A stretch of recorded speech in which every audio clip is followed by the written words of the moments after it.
Hello snowboarders of the internet, I'm your host Avran LeFeber, and in this video we're going to be reviewing the Amplid Pentaquark. Not pentagram, Pentaquark. This board features Amplid's pop camber, which is manly amounts of traditional camber. So from the nose contact point to the tail contact point, you have that arc of traditional camber.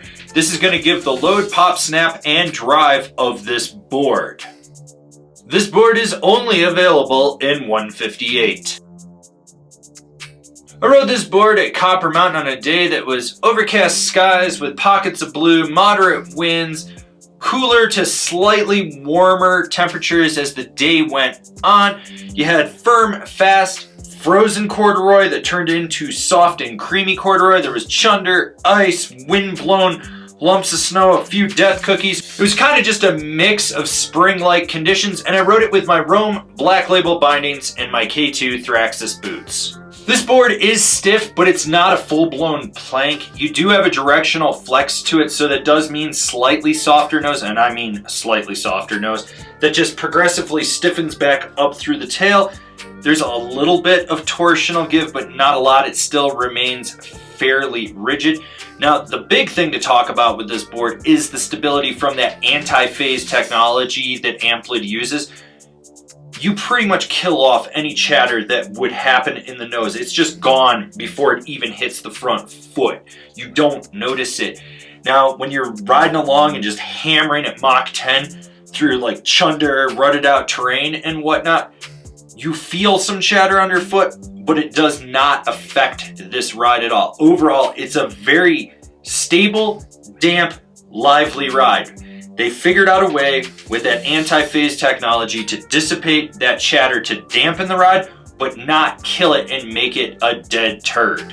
There is some snap in this board, but you need to be going terminal velocity to maximize its potential. You do have to load that camber up, and believe me, you're going to load it up. If you're going slow, you're not getting shit out of this board, but if you're flying as fast as you can and you load it up and you snap off a roller, you're gonna pop. What the snap is really designed for in this board is to just pop you in and out of carves, just to give you that added spring, that oomph, so you can slingshot through a turn, so you can just keep that power. That's really what the snap is for in this. If you're gonna butter this thing, I don't know why. It's not what it's for. Let's just move on. First and foremost, carving is what this board is for. This is a phenomenal board for ripping turns. It's got a nimble and fluid edge-to-edge transmission. You notice how this board rolls in and out of turns. That lack of torsional flex is amplified because there is a flex point inside the rear binding, so you can sit on the back of this board and push it through a turn. This is a board with such fluid motions to it that when you ankle steer, it's very minimal, subtle adjustments, but they have such a profound effect on this board and how it actually steers.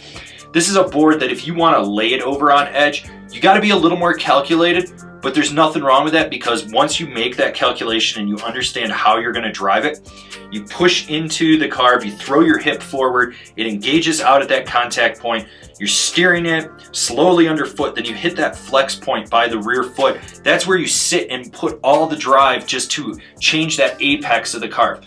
Short, tight, quick turns or long, hard, drawn out ones, it doesn't really matter with this board. It wants to be on edge. It feels locked in, but it's quick to disengage if you absolutely need it to. This board is just such a blast to carve with. It's unprecedented, and with that anti-phase technology, when you're on edge, it dissipates that chatter, so the board has more power into it because it's not fighting that vibration. You can just really rip a hard carve with this thing. Who's this board for? The Corduroy Killer. This board is an amazing carving board, and I can't stress that enough. This thing just blew my mind away. It's gonna be one of those boards that it's not gonna be for everyone, but if you're one of those people that's had a hard-on for Korua, you should be looking at Amplid. This board is absolutely amazing. It turns exceptionally well. It's super fast. Like most boards, I don't really notice that you have to go a little faster with. This one, I was like, holy shit, you're going Mach 10 at all times on this thing, and it just rips a carve, and it's so nimble and fluid. You can just transition when you need to. It's not gonna stop on a dime, That's fine, I don't expect it to, but when I wanted to lay a trench, I could lay a trench, and when I just needed to snake around people, I could snake around people.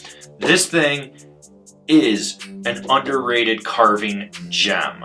Comparable boards: the Korua Cafe Racer, the Bataleon Carver. Binding recommendations: the Now Drive, the Burton Cartel X, the Ride A10. This has been my review of the Amplid Pentaquark. Do you agree? Do you disagree? Do you own one? Are you gonna buy one? Leave me a comment down below. Let's have a conversation about this snowboard. If you're new here, remember to subscribe, click the bell, get those notifications. That way you're not missing any of the videos we got coming out for all you snowboarders of the internet.